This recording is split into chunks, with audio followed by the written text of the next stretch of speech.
Përshëndetje, Përshëndetje, ndodhem si jam shumë mirë, sidomos kur takoj njerëzit e punës, jam në pikën e grumbullimit Allkanjari. Po. Apo jo. Po. E cila menaxhohet nga dy vëllezër. Po.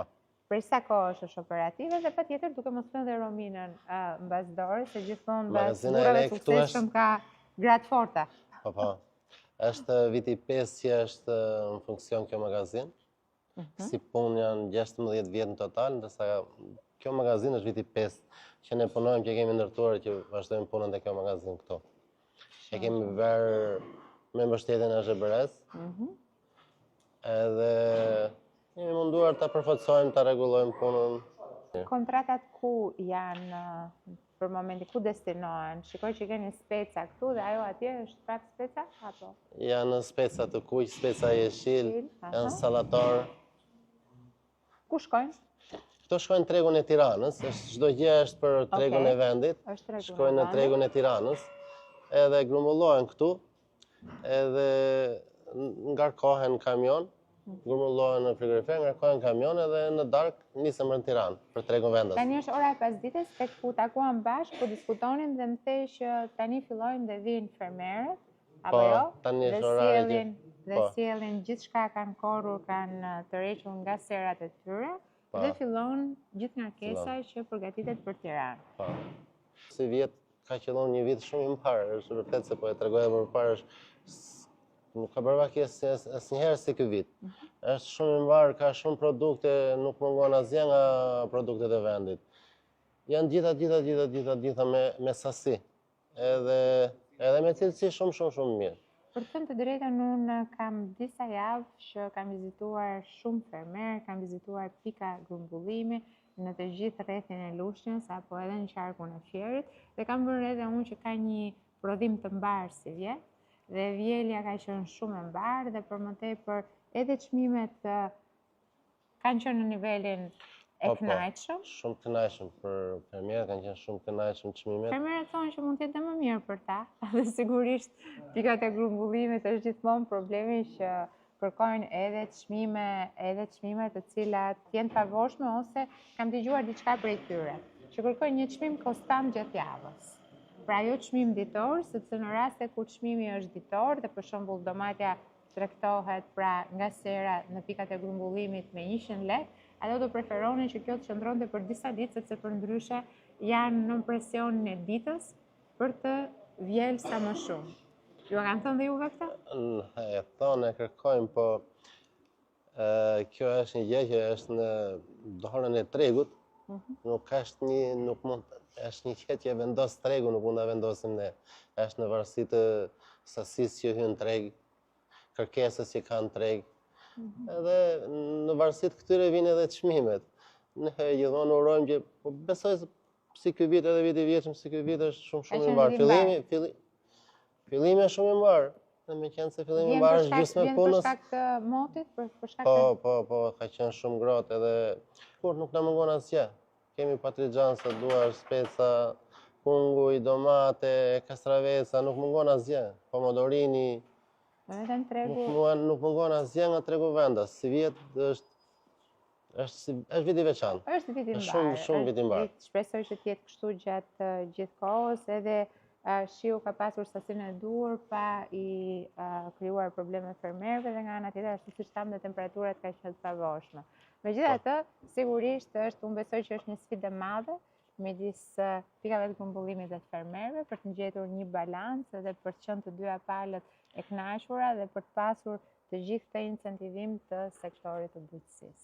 Po, ne kemi një marrëdhënie të veçantë me fermerat. Kemi shumë vite. Me sa fermerë bashkëpunoni? Besoj se mbi 50, 60, 70 shumë fermerë.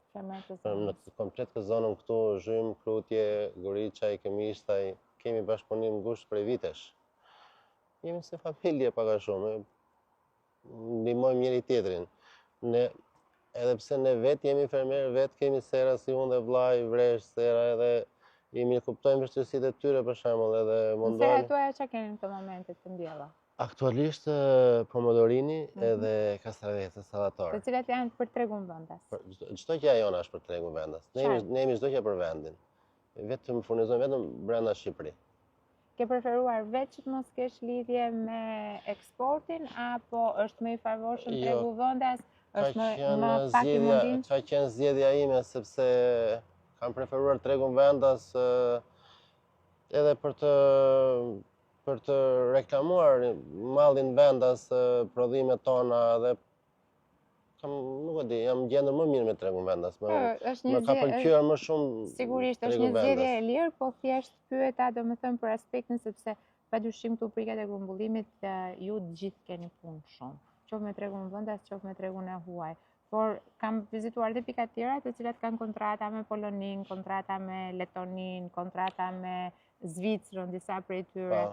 Dhe në ndërkohë e përsëritet disa herë që ne kemi preferuar vetëm tregun vendas dhe desha të dija që ka një, pra është më i favorshëm tregu vendas, është më pak impenjativ, është më i lehtë për të menaxhuar. Është më shumë impenjativ. Është më shumë impenjativ. Po, është më e vështirë edhe për çështjen e orarit, por gjithsesi të jep më shumë kënaqësi sepse Më shpjegoj pak oraret, si funksionon. Orari jonë është nisemi nga ora 9 në darkë edhe arrim nga ora 12 e drekës. Orari është i gjatë. Po është pak e lodhshëm, po. Në pasdite filloni dhe mblidhni. Tani është orari që fillon grumullimi, fillon të vinë fermerat. Fermerat dhe sjellin të gjithë çka në vjel gjatë ditës. Po, edhe në nga ora 9 mbaron kjo ngarkesa. Dhe ju pastaj niseni për tregun qendror. Për tregun për Tiranë, po. Dhe deri të nesër në orën 12 që ktheheni. Po. Dhe gjërat shkojnë shumë të freskëta, shumë të mira për tregun vendas, edhe janë shumë kënaqur, sidomos këtë vit janë shumë kënaqur me cilësinë e gjërave që ata po konsumojnë. Por ankohen për çmimet qytetare. Kjo tani është një zinxhir gjërash sepse edhe tregtarët kanë shpenzimet e tyre dhe vendosin fitimet e tyre, ndërsa ne që jemi dora midis fermerit edhe tregtarit jemi shumica dhe ne jemi për shumë pak, lëvizim për shumë pak, sepse ne kemi lëvizjen e gjithë mallit, për shembull, duhet të bëjmë gjithë shitjen, sepse ditën tjetër kemi ngarkesën tjetër. Që tregu kërkon gjithmonë që të ketë çmime më të ulta dhe kjo është e sigurt, megjithatë vlen të theksohet që produktet që dalin nga zona e mesogjes dhe produktet që tregtohen tregun vendas apo dhe ato që tashmë tregtohen krenarisht në tregun e huaj janë produkte të një cilësie të lartë, janë produkte të cilat edhe sipas vlerësimeve laboratorike dalin në përmbushje të gjitha kushteve për sa i përket gjithë përdorimit kimikateve apo edhe pesticideve dhe për të drejtën është vendosur një standard i ri dhe një standard i cili i bën të konkurrueshëm kudo në tregun evropian produktet tona dhe kjo është pjesa më e rëndësishme. Patjetër çdo vit ka qenë, për shembull, çdo vit ka qenë duke përmirësuar, besoj se jemi në një moment që jemi shumë mirë me cilësinë e gjërave. Dhe gjërat tona janë vërtet shumë mira. Nuk për mua nuk krahasohen me asgjë. Edhe unë kam motrën në Itali, i dërgoj shpesh herë gjëra sepse ajo thotë si gjëra shqiptare nuk ka. Në Itali ajo nuk i pëlqen asgjë. Mos e vën dyshim fare sepse unë kam familjarë të cilët jetojnë në Amerikë dhe bëjnë të pamundurën që kur ikin që këtu marrin disa prodhime të bujqësisë shqiptare që nganjëherë ne i themi pse i merrni sepse si do t'i ruani, thonë s'ka gjë, ato 2-3 ditë e para të paktën vazhdojmë kemi specat e Shqipërisë apo patallxhanat e Shqipërisë apo domatët që pak më vështirë për të transportuar për të drejtën. Po. Ky është për shembull rasti një fermieri që është këtu afër edhe ka bërë gati produktin e vet, ka sjellë. Cili është produkti që ai sjell sot? Ka sjellë domatet. Atëherë përveç specave dhe trangujve që ti kishe, tani bëhet deshkarkimi i domates që vjen direkt nga fusha dhe brenda pak orësh shkon direkt në tregun e Tiranës. Po, direkt e freskët për në treg. Shkon direkt.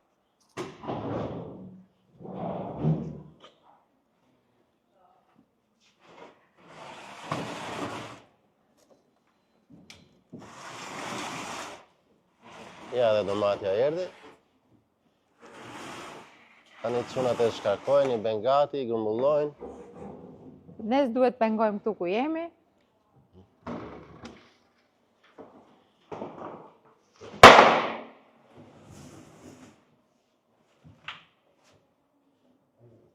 Edhe unë mora guximin ta bëja këtë investim sepse edhe për të për të i dhënë shtysë punës fermerëve, për të ndihmuar, sepse në një farë mënyrë ecim bashkë në çdo hap të punës, ecim bashkë. Prandaj mora guximin ta bëja këtë gjë që edhe kushtet si për këta edhe për ne të ishin sa më të mira, sa më të favorshme, mos me fjalë tu vinë të puna dhe gjërat tu vinin gjithmonë ngritje, mos e mora këtë guxim edhe jam shumë i kënaqur deri tani për shembull që e mora që e bëra këtë gjë, jam shumë i kënaqur. Dhe mua më bëhet shefi që iniciativa që kishe është shpërblyer, pra mundi që ju në mënyrë të përbashkët si fermerët edhe pikat e grumbullimit bëni këtu në zonën e Krutjes ka rezultate. Dhe besoj që duke pasur rezultate, atëherë fillon investon më shumë, zgjeron më shumë rrjetin e furnitorëve. Kjo është kënaqësia jonë që na bën ndihemi edhe krenar, edhe kur i shikojmë për shembull edhe fermerët që janë të kënaqur, sepse djesa e tyre kjo është, edhe këtu i kanë sytë, edhe kur ata për shembull kur dalin mirë, të jep si kënaqësi, krenari edhe ndihemi mirë. Patjetër, është mundi shpërblyer. Ishte shumë kënaqësi për mua që erdha në momentin e dur, pikërisht në momentin kur ju filloni procesin e punës, pra që është pasdite, kur fillojnë fermerët dhe sjellin gjitha produktet që kanë mbjellur dhe ju përgatiteni për atë pjesën tuaj të kontributit, për t'i marrë dhe për t'i tregtuar në tregun qendror të Tiranës. Ishte shumë kënaqësi, faleminderit dhe uroj që jeni suksese. Faleminderit, edhe ju gjithashtu suksese.